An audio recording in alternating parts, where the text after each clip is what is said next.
is 3:01. And do you have the? It's on. It is on. Do you have the roster to call a roll? Okay. Present. Here. Not here. Here. Here. Here. Not here. All right. Let's pledge allegiance. Pledge allegiance to the flag of the United States of America and to the republic for which it stands, one nation, under God, indivisible, with liberty and justice for all. Okay, well, we got all this a week and a half ago or so. I hope everyone had a chance to review the minutes. Do we have any corrections or additions to the minutes? Yes, on the very last page, the fourth paragraph down, it says there are 5 N numbers that are scheduled to assist with that. That seems to be a typographical error. There were 5 people that were willing to assist, and I was hoping we could correct that. Agreed. In the form of a motion? I move that we correct the minutes on the fourth paragraph of the last page, page 10, the third line down, to read, there are 5 EAA members that are scheduled to assist with that. A second. Okay, we have a second. Second. Mr. Gerlach. All in favor? Aye. Aye. Opposed? Okay, any other corrections or additions? Thank you. Got that one. Okay, consideration of public comments. Those wishing to address the Airport Advisory Commission do not request permission in advance. Action taken as a result of public comments will be limited to directing staff to study the matter or rescheduling the matter for consideration and decision at a later time pursuant to ARS 38-431 et al. Reports. Business Park staff report. Mr. Bradley. Good afternoon, commissioners and chairman. What I'd like to do, if it'll work for you guys, is last week I took place in an economic development summit, and I kind of wanted to go over that presentation that I presented at that summit. It was an invitation only, so I don't believe any of you guys were there, so I think it would be very informational for you guys to be able to hear what was said in regards to the industrial park. What kind of group was it? It was basically you had there were economic development folks there. There were city council members, city management, county management, county supervisors, staff from other departments through the MCC and other things like that. So let me jump into this.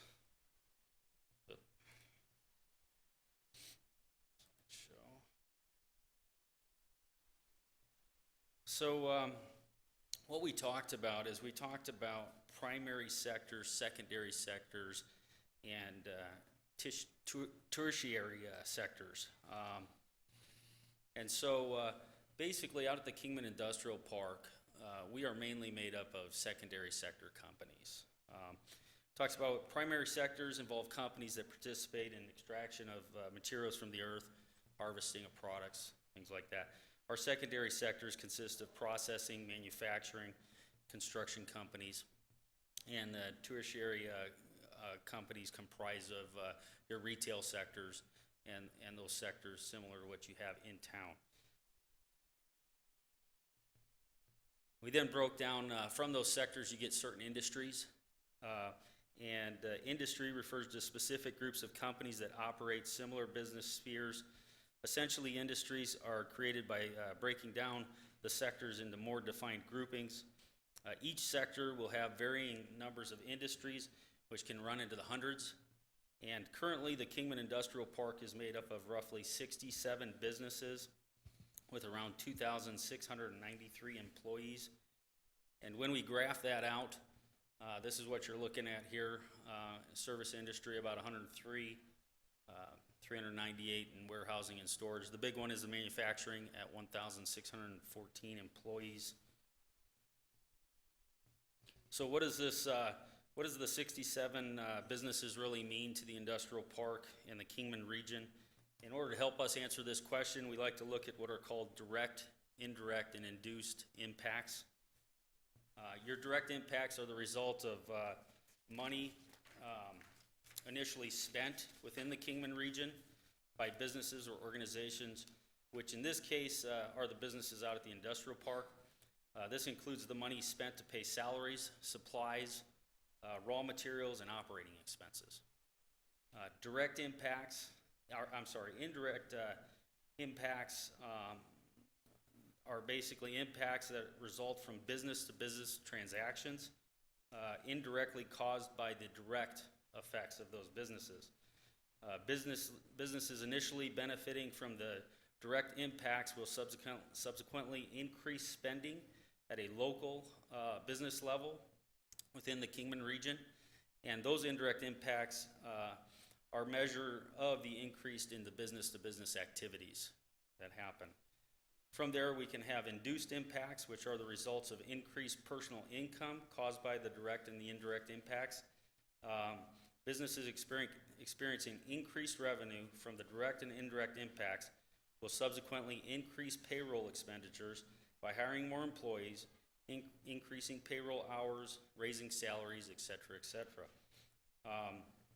Households will in turn increase the spending at the local levels, and the induced impact is measured in this increased household to business activity.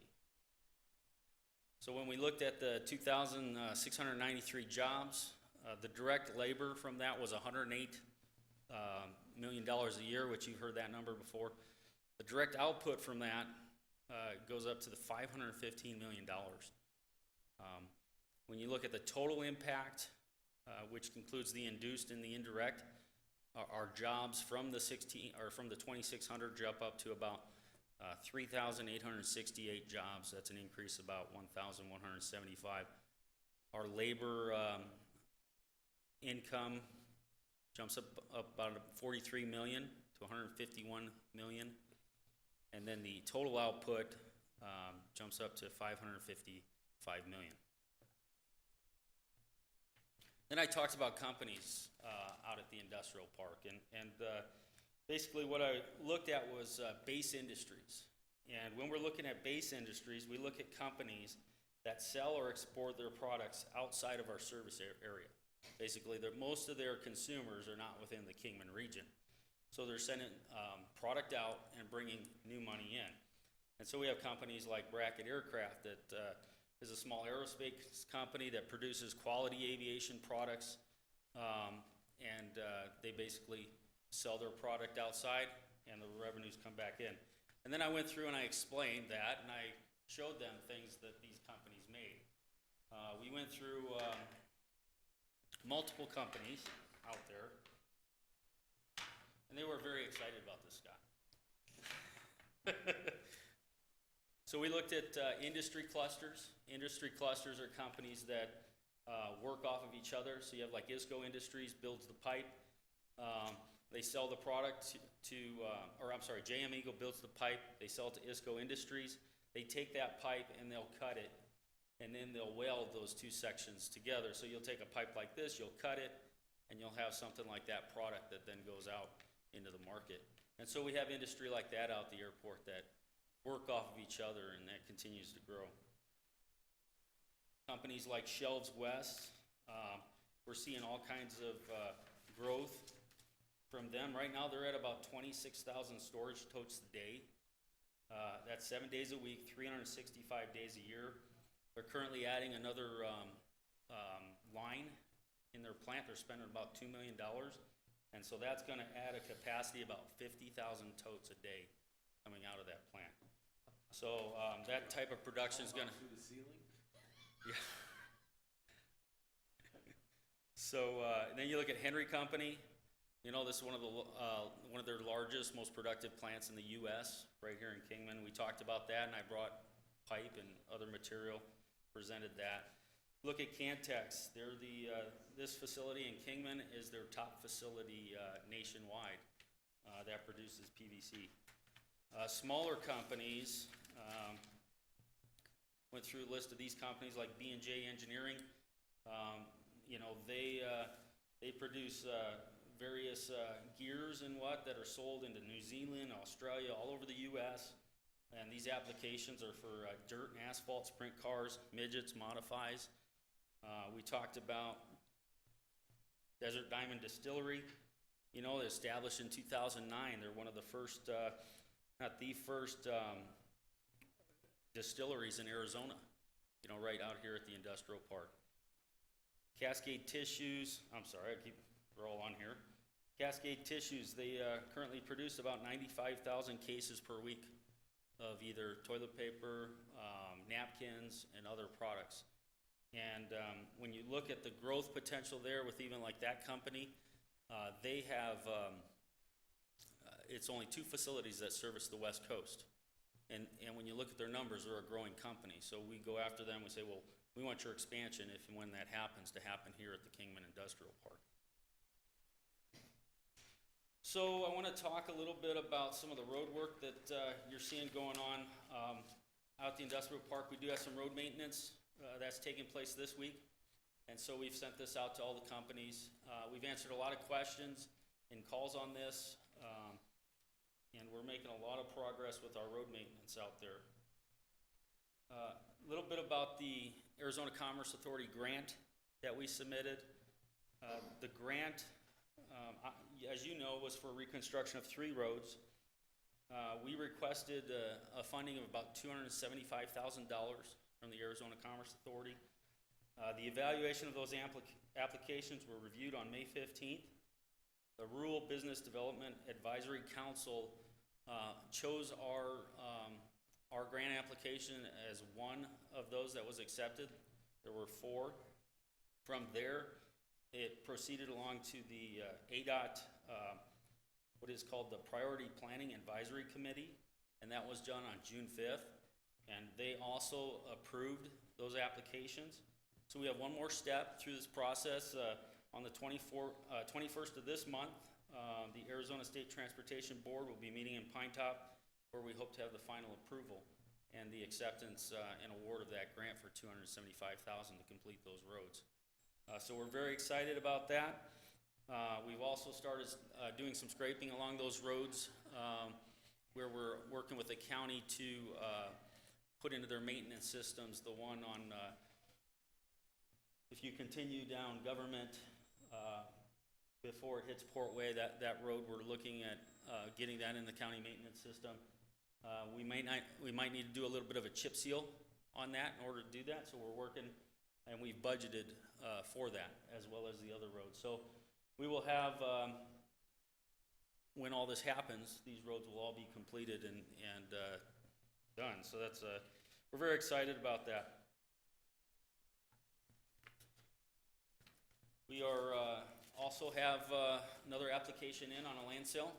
We've already ordered an appraisal on that. That's moving forward, as expected. That's pretty much, that's my update. I don't know if there's any questions, What's the parcel? Which one? That you have a pending sale? Oh yeah, I can't disclose that parcel yet. It hasn't. Is there some reason why that is true? It's just confidential. Well, I can understand who, but I have trouble understanding the what. Yeah.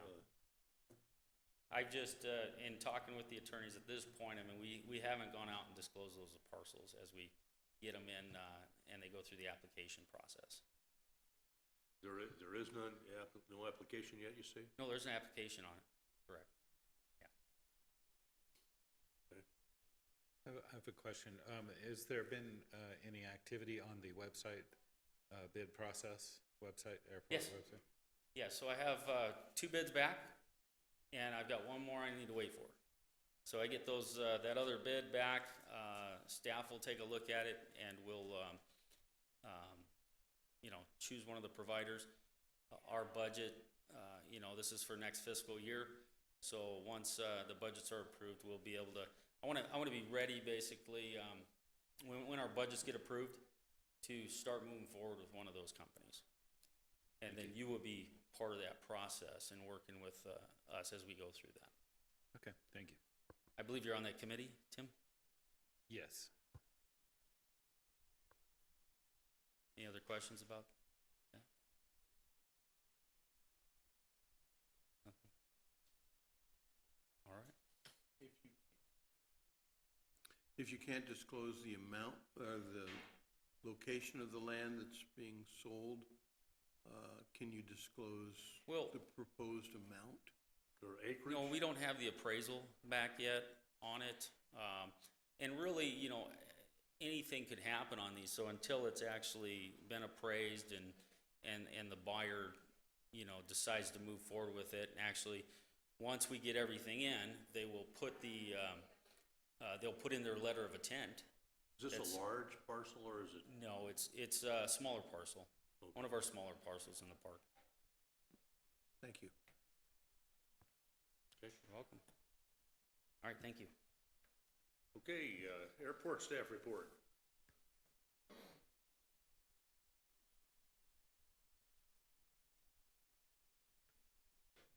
Good afternoon, everybody. My apologies, I am not well prepared when you're down 2 people, and people are coming in and all that routine. Life happens, so I think I talked to 1 or 2 of you on the phone this morning. It's been an interesting day. Sandy, kudos to you.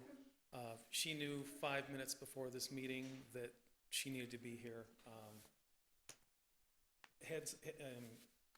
Very positive on staff. Thank you. So my report is going to be a little mishmashed and disorganized, but bear with me. Since I have my other report at the office, which isn't doing me any good at the moment. Aircraft that are in storage, and I'm doing a lot of this from memory. Right now, the number is 186. Based aircraft, we're up to 93. Moved my airplane up here a couple Saturdays ago.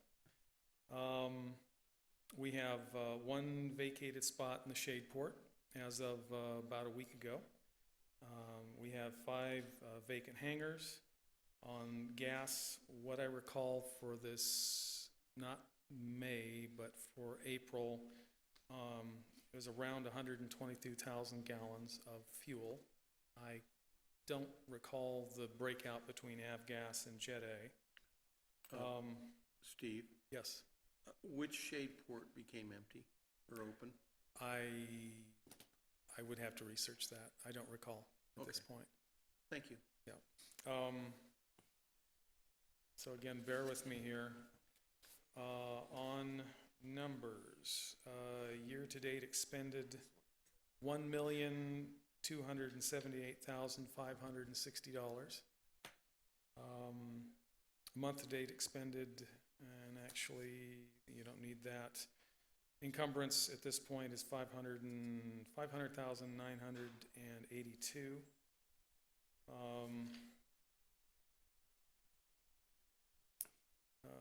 Master plan meeting happens tomorrow. The advisory committee, that'll be at 1:30, and then there'll be a meeting tomorrow night for the general public, both out at the conference room at the airport.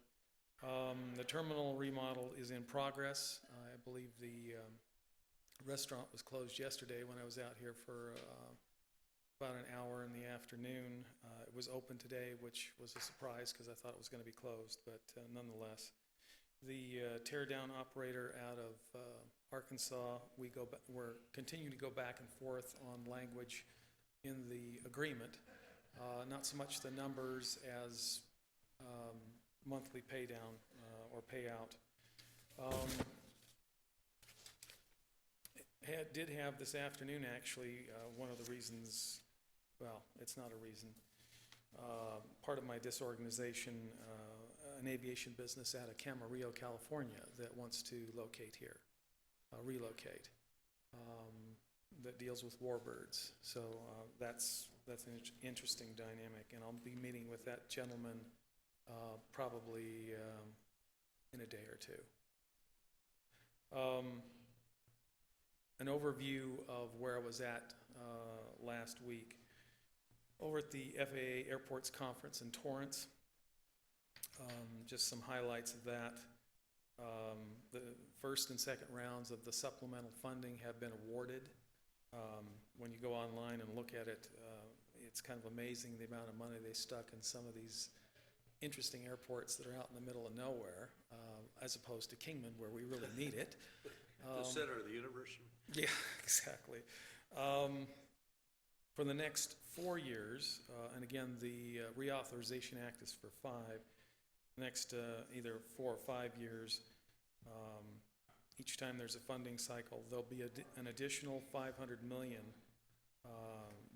supplemental to be assigned. Now, there was some mystical words spoken to me in a hallway by a couple of FAA folks at said conference. I was advised not to reapply for another supplemental grant because we applied twice. And evidently quite a number of airports did that, which has driven people nuts. The FAA's focus as far as the supplemental funds are going to be rural airports particularly, although that's up to interpretation when you start looking at some of the awards. The items they focus on: safety, security, and capacity. I was advised in 2 conversations, the first where I didn't understand what was going on, and the second where I was asking for guidance, that 4 airports in state are sort of top of the list as far as our Phoenix Airport District Office goes. We're one of those, by the way. And again, this would be for the next shot, which I believe is imminent. What I was advised we should do is some upfront engineering. So I've been in contact with our airport engineer and our airport planner to let them know what's going on. I'll be following up with the FAA in regards to details about what sort of engineering we're talking about. My boss, Gary Kellogg, has been advised, and I have talked to the finance director as well, because this is not something that we anticipated. Again, if this comes off, it's 100% funding, so we get reimbursed everything for this. The project itself would be runway 321, and it would be, as engineers call it, a mill and fill out there on the runway. And a categorical exemption per our planners would probably be required. I'll have information prior to our master plan meeting tomorrow in regards to that. So far, I'm not seeing any hurdles to moving this forward. The one good thing about the timing on this is the fact that if this doesn't come off, we're only a year out from going through the normal process where we get 95% funding to do the runway. So either way, it's not a huge time lag. FAA's new focus from their, it wasn't the administrator, Ms. Chow, but her second in command, is revenue diversion. Last week they sent out 3 letters. California was one of the letters, one of the states that got a letter because their past approach on diverting revenue from fuel taxes is talk to the hand. Now again, that was Governor Brown, who's no longer there, but needless to say, they're not in a very good position at this point, especially if the FAA follows through on this. One of the things that put Arizona in a really good place is an ex-board member from the Arizona Airport Managers Group became a legislator the last election cycle. He put in a request for the state to reimburse the aviation fund, which has had $118 million siphoned from it into the state general fund over the last 15 years. He asked for $65 million back.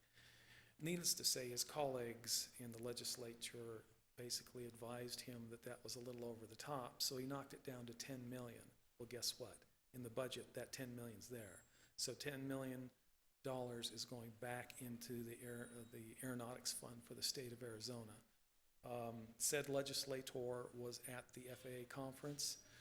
Nevada, California, and others were basically falling around like moon-eyed kids, given the fact that we're one of the few states that's actually done that. So I think that bought us a lot of credibility with the FAA statewide, which maybe is not such a hot thing for us in Kingman, but as far as keeping the feds off our back on the revenue diversion we've done in the past, I think that bought us some time and some credibility because nobody else has done that. Again, the FAA reauthorization, it's a 5-year bill. There are hundreds of provisions. So they formed an office back there, staffed it up with people who have been there since God made dirt. There are lots of changes they're still working through, and some of these changes are going to be probably worked through for the next 2 or 3 years.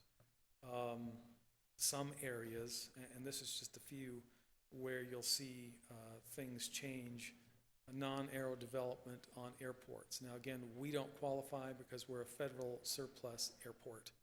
So we're going to have to follow the old rules, unfortunately, but many others, not so much. In other words, you won't have to go through the FAA for some of this. Grant assurances, those continue to change, some of which they're really not sure yet. Airport layout plan updates. Used to be anytime you wanted to do something on the airport, you had to update the ALP and send it in and get approval. Now there are certain updates where you don't have to do that.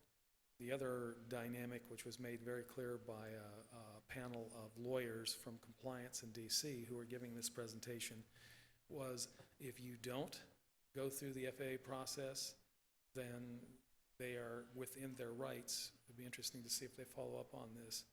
Say if you build a hangar and you don't get a markup on your ALP and a pre-approval from them to do this, they were making noises that they would make the sponsors have the building removed, which is pretty hardcore. Yeah. In essence, what they were saying was, if, say you wanted to place a hangar on your airport, let's say, Dave, you want to build a private hangar, and so you build said private hangar, and we don't get their prior approval on the ALP for its location, they could come back to the sponsor, the city, and basically say you have to remove it, which is, again, these are people from compliance in DC. It was kind of an interesting hardcore approach. I don't know if this is an ongoing issue they've had in other airports nationwide, but their approach to it was not very worker-friendly, we'll call it. And another dynamic that they'll be focusing on is the use of hangars. And again, we've got some electric cars in one of the hangars that need to move. They will get moved, but that was another point for them. But there are a whole mess of, given this legislation, items they're going to be working through. Clearly, the legislative crew really didn't have a sense of where the FAA was coming from. So this is, you anticipate, or they anticipate, that this rule will change and they'll lighten up on this permission for the modification to the ALP? No, actually, the sense I got was based on past performance, and nobody actually said it the way I'm going to say it, but the sense I got, the intent I got, was that they're going to play hardball. They really want airports to get a prior approval, and some of it has to do with airspace. I mean, there are a couple airports in California where they stuck hangars too close to a taxiway where they have airliners come through, and at least one of these places, I think it was Beach 1900s, they have to have a wing walker because whoever placed the hangars didn't put it on an ALP, send it to the FAA, and the FAA didn't do the due diligence to basically say Are that, we in no, you need to move your compliance hangars. Yeah. As far as I know, yes. Oh, Yeah, okay. this is just sort of an overall dynamic of, Steve, continue to let the feds know, send the paperwork off, and we It's should be good to know for tomorrow's meeting, because then the big thing is if we're doing our master plan, we need to populate it with showing a whole bunch of crap. You don't have to build it, but if we show it, we're good then. That And that's the- becomes part of the that's- ALP? Well, and even if you show it, what is this, the fourth airport that I've worked at, when we've had ALPs, even when you show these things, it's your best guess. Correct. And That's- so when it actually happens, oh no, it's gonna move 50 feet to the right or to the left or back. I mean, Correct. but the dynamic basically, in this case, beyond what you're speaking to, which is starting to populate things, is when you get to the point of allowing somebody to build and doing a long-term lease, it's a matter of send it off to the FAA for a double check before you sign anything, before you build anything. So it behooves us to get a whole bunch of stuff shown on our master plan. The other thing is, we need to hit them up now. What kind of time frame are they talking? Do they guarantee a 1 month turnaround or something? I mean, that's the key for what you know, when you're working on one end and you're trying to deal with the other end. You want to say, hey, FAA, you make these rules, but you got to give us, you know, a time frame or whatever from your end, hitting them up. Hey, is it 1 month you can review this and give us it back to get the guy going? That's, from your end, that's what I'd like to see, but I say we'll populate this, show stuff all over, and we haven't built half what we've shown anyhow. Well, and that's the other dynamic. We are, and this is another one of these interesting phone calls today. A lot of stuff that just popped up. In talking to our planning consultant, who's doing work in the San Francisco Airport District Office. You know, I've worked with LA. I know a lot of the people in LA. They're pretty good about responding. Phoenix is even better. The turnarounds are pretty decent, 30 days, like you're alluding to. Evidently, there are other not FBOs, ADOs, like San Francisco, where things go into the mailroom and they never come out, and there's not a quick turnaround. I think part of the dynamic there that was shared with me, which I'd forgotten, I guess the cost of living, if you're a federal employee, there are different pay schedules, and San Francisco is the highest in the nation for a federal job. But the problem is, if you're not at a top level, you can't afford to live there. So they're having a real hard time getting qualified employees that can live anywhere within the Bay Area or even outside the Bay Area in Tracy or anything like that. So you say when they hand you the tent as you're heading out, that you got to... There you go. So, if I can summarize, if, what I'm hearing is, we have to go to them for an approval. Yes. We've been doing that, we're up to date. Unlike a lot of other airports, we're the good guys, so maybe they'll give us more funding because the other guys are bad guys. That's the hope. Yeah, okay, all right, that's the takeaway, that's fine with me. No, we have a lot of white hats here. Yeah. So any questions? And again, I apologize that my report is way too brief and sort of all over the place. Yeah, I have a question. Would the FAA need to approve placements of new shade ports? Anything on the airport, whether it's public or private, yes. Okay. Yep. I guess that's the, Well, because we have that in the budget for next year, I believe. it is, I believe it is in the budget. I need to review and see what has made it through the budget process. I know that 3 of our local projects have. The Saginaw Circle, the runway, of course, or I wouldn't have brought that up. That's grant funded. What else? The pavement treatment to the west out by Arizona Aircraft Composites, and the hangar gate going up into the main hangar complex. I know those have all made it. And that's another thing, thank you, Dave, for bringing that up. That $10 million that the state is getting back into the aviation fund, to not allow it to be rated like has happened in the past, they want to obligate it, and they want to obligate it quickly. So the guess right now, and again, ADOT Aeronautics is not saying where they're going to spend this money. What the signals they were sending so far are that they're going to be doing more state and local projects. So that's a possibility that they might be coming at us with some money for another project. I would guess that would be Taxiway Bravo, and that brings another item to play too. I think I've shared this with one or two of you. We go down to meet with the FAA, I believe, on the 24th of this month, which is a Monday, in Phoenix, to talk about our ACIP. I've added in one project on the top three that wasn't there before.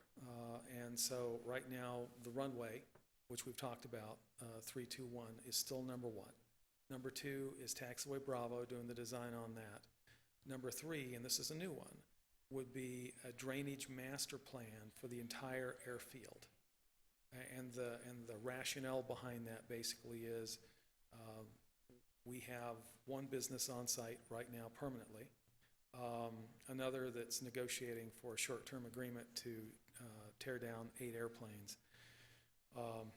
And we store airplanes. But one of the things I don't think we've ever done, unless you all correct me, is had a drainage plan that shows the entire airfield, so we have some sense of where we can park jets and where we shouldn't park jets, and how that drainage system works when we have a heavy rain. So that's the rationale there. And at least what I've been told by our master planners and our engineers is that, no, that would be a high priority project. And again, the thought is it would be a $200,000 effort. But again, part of this would tie back to the aircraft storage.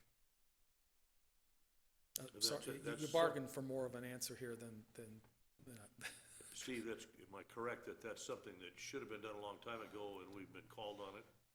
No, actually, it's Steve just connecting the dots and all of a sudden asking people, so would they fund this? Oh yeah, it's a real high priority. So off we go.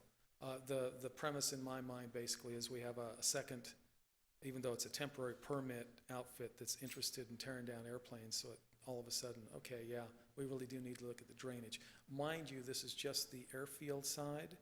This will not cover the industrial park. FAA will not pay for that. Anything new on when they're gonna start drilling again? I was gonna make that phone call and then raced here and then found out that I didn't have my report. So that'll be a phone call first thing tomorrow morning. My apologies on that. Any other questions? Any other questions? Thank you. Steve, I was just curious, do you just have people out sick right now, or something happened? One is on bereavement leave in Colorado, another's on vacation, and then another had a wrist operation with 3 cysts that were removed. So yes, if you come out to the airport here in a few hours, you'll see me picking up litter. Okay, very good. Yeehaw. Would you want to mention Gary? If you don't know, Gary had almost a heart attack and had heart surgery a couple weeks ago. And I was hoping he'd be here today. He has been back to work. Yes, yeah, he's having some tests done today, and he's just as perky and full of energy as ever, which is just great. Okay, any other questions? So your staff currently is like 1/3? It's Bennett and myself answering the front desk, and then Paul. And Paul's been doing the night checks and replacing a number of burned out lights today. So, and so I'll put on my grubs and I'll be out there picking up litter here in a little bit. More power to you. Thank you. Should we jump to old business B while you're here? Oh, certainly. Let's do that. Anybody have any objections? The model airplanes brought up the issue of non-aviation use, and this is an issue with the FAA, and Steve has some more information, and then we've got some more on top of that. So, again, at present, and the compliance people have been very consistent in their view of the model airplane issue. They consider it a non-aviation use at this point in time. And so that's where we're going with that. At present, I've not met with the city attorney to basically see what the next step is. My approach, and again, this is me, this is not having talked to Gary or anything else, is to work something out over time and no immediate dynamic. As far as non-agreement, non-aviation use agreements, as you know, we still have some of those trailers that are on site. I believe there was an article in the paper 2 or 3 days ago or a week ago in regards to the solar farm down to the south and west of Kingman. Having flown over the area, I didn't see anything when I brought my airplane over here, but that doesn't mean that I wasn't looking in the wrong place. So I think on those trailers, because they've been here over a month, if I'm not mistaken, I'm going to draw up some kind of agreement and basically say, okay, we need to have an agreement, and we need to have some type of rental for this, since it's been probably over a couple of months at this point. And then for any other uses of this nature, similar dynamic to where we go in with an agreement. And that's one of the dynamics, even though it's an aviation use with this other aircraft recycling group, we now have a base agreement that we can modify for what have you. It has some environmental language, it has some deposit numbers in it, and again, it'll morph for whatever the use is, but we start doing this. I was not successful in finding any past agreements in our files that were for a temporary type of use, whether it was non-aviation or aviation in nature. Regarding the solar trailers, we did see the site out off of I-40, and there are trailers on that site now. Okay. This is as of about a week ago. So there were a number of them out there. Oh, fantastic. Yeah, probably about what we've got. Looked like about the same. Okay. Wonderful. So there's movement afoot. That's great. We brought this up last meeting, and if I'm not correct, you talked to the FAA, and if we have a non-conforming use that's temporary, that's very short term, they will leave if there's a aviation use that wants it, and when they're paying the full price, the FAA will accept that. A lot of times they build hangars, they don't fill them all up, so they use them for other things until, the aviation growth occurs and picks it up. One of the comments we got back from the FAA was that, well, there's only aviation and industrial, that's it. I'm sure those of you who have flown around the rest of the country have seen an awful lot of farming going on airports. That's obviously another use. And I talked to a friend in Iowa today, and it's just full of corn and all over. The big crash with the DC-3 was in Iowa City, and that's where he is. And the corn is what saved the bacon of an awful lot of those people. But they use a company to handle the leases, and he said, I'll get you the contracts and all the rest of it. So maybe Western Region doesn't have any understanding of farming, because I don't know that there is any. But they're not growing spruce trees around airports in Washington, and I don't know what they're doing anywhere. But at least we have an awful lot of land that could be used for farming. We got a farmer that is farming the same kind of land, and I can add those connect those dots and say we should be getting some money. So that investigation is just getting started. And that's definitely something to mention tomorrow at that master plan meeting. Oh, absolutely, yes, yes. Okay, any other comments on that, on 4B? Thank you. Okay, thank you, Steve. Right, the next one is the airport website, and we have a subcommittee on that, and I don't know if you've got anything that you can add. Well, there's two things. One, part of the task given to the subcommittee was to both investigate recommendations for the new website, which we talked about, which I guess is on next fiscal year's budget, is what was said today. So we do have a little bit of time. Where we've gone with that so far is I have a selection of 8 airport websites that the airports are in some way comparable to here, either geographically or through their types of usage. And our subcommittee is going to review the websites, which I've already done, but we're going to go through and do some comparisons, the good, the bad, maybe missing things, and then also come up maybe some other suggestions from the other members, if anybody has them, for other sites to look at, and build kind of a criteria list that we want to make sure doesn't get missed out on the development of the new site. So that is in progress. And the other thing we were supposed to be looking at was social media or Facebook, but at the last meeting, which is in the minutes, we were supposed to, I were supposed to speak with the city regarding policy on that.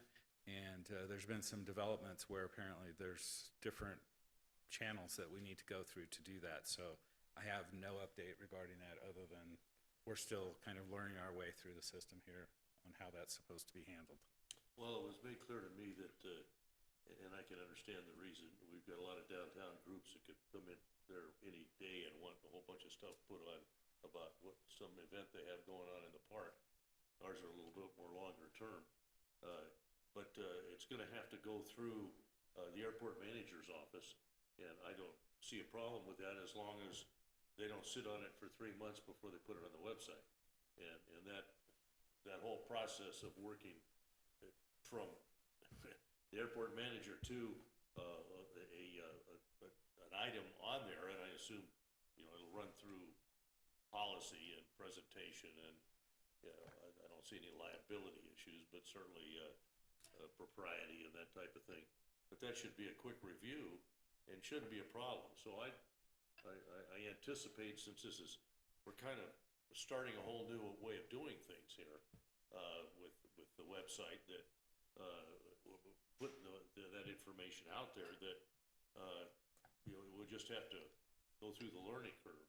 And unfortunately, with Gary being gone and, the budget process and so on, it's been a frustrating time delay, I know, for many of you. Yeah, we'll want to, I'd like to engage Gary on further discussion about that.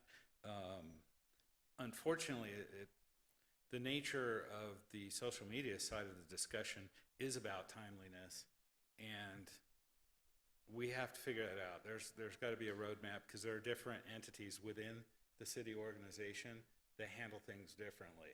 And my understanding, last clue I was given, was there were changing policies regarding that. I just unfortunately have been unable to determine what those policies are, or what direction they're going in. Or what they were. Right, so as soon as we get time, I think we'll talk with Gary Kellogg and try to map that out a little bit better. But right now, I don't have any direction on that. Yeah, I'd like to comment that that's the key. Everything on Facebook's a timely thing, so it's complete opposite of, say, a website set up for a little longer term or whatever. So the city has to realize that by maintaining one, that it's a different modus operandi, that it isn't, it's immediate. So that's something that they need to realize before they go apply it. I don't know if we can help them out, but. Yeah, agreed. that's- We just yeah. kind of got to figure out the best way to do this, but that's an ongoing discussion, I hope. So that's all I have for that right now. Okay, thank you, Tim. I did get an email from Councilwoman Steely that she couldn't make it today. She'll be watching the video.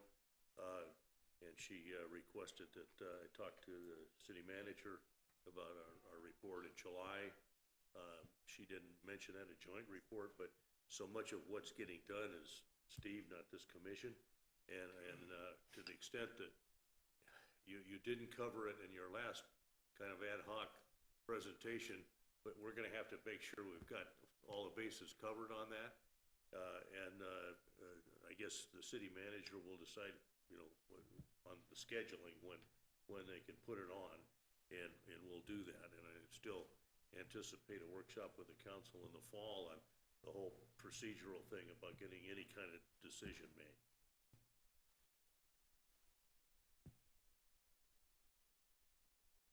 Any questions on that? Okay. Do we have any public comments? All right. Announcements by commissioners, members? Yes, I will be out of the state for the next meeting, so I'm putting that out there now for everyone. And hopefully you won't be meeting with a big contingent while I'm gone. That reminds me of, we were supposed, well, we requested a workshop with the city attorney. Yeah. And that, all I got was that he couldn't do it, this meeting, so I don't know where that sits, but we certainly still want to go through that. Right. And do it as a, you know, if this could have occurred before the meeting today, it would have been ideal, because there's very few people here, and it should only take 15, 20 minutes anyway. So I don't know what'll happen with that, but I'll call Mr. Cooper too on that issue. Thank you. Any others? Nothing? My gosh, we did it in less than an hour. We need more stuff on our agenda. All right, meeting adjourned. Thank you very much.